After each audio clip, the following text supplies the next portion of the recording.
dubartittii kana maal takkas godha?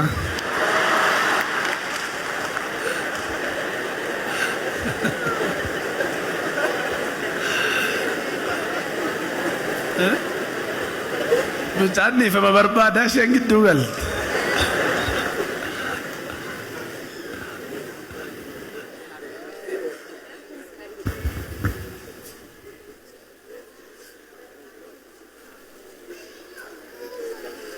Okay, rakkoon qabu.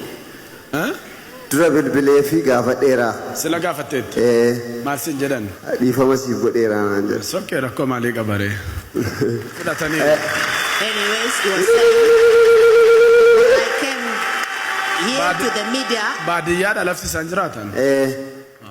I already Asumaan qabee waan jechuu barbaadu yeroo sana akaakayyuu koos akkoo koos haadha koos obboleeyyiin firootan keenyas baay'ee gaddisiiseera.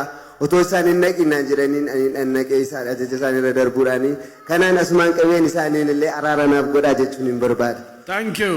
Thank you. He was saying, not only my father, also my grandpa, I apologize him to forgive me right now. Waa beekuutu sini irra jira. Jireenyi kiristaanummaa hiikni isaa The meaning of the life of Christianity jaalalaaf dhiifamadha. is love and forgiveness. Namni dhiifama gochuu hin dandeenye, namni dhiifama fudhachuu hin dandeenye He that can't give or accept forgiveness, kiristaanummaa kee haa qoodan qabu. his Christianity is under question. Kana Yesuustu nutti argisiise.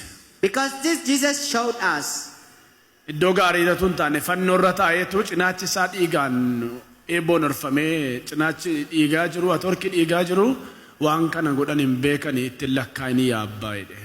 not on the comfortable place, but being on the Calvary, being on the cross, he said, Lord, they don't know what they are doing. Please forgive Isxifaanos them. ituu du'aa jiru hojii ergamoota boqonnaa 7 lakkoofsa 53 kaaftanii gaafa dubbiftan waan godhan kana hin beekanii yaabbaa ittiin lakkaa'anii jedhe. In the book of Acts chapter number 7 from 23, if you read it down, Stephen being stoned, he said, Lord, forgive them, for they don't know what they are doing. Nu nama nu jaallatu hin jaallanna, nama nu jibbu hin jibbina, kun kiristaanummaa miti.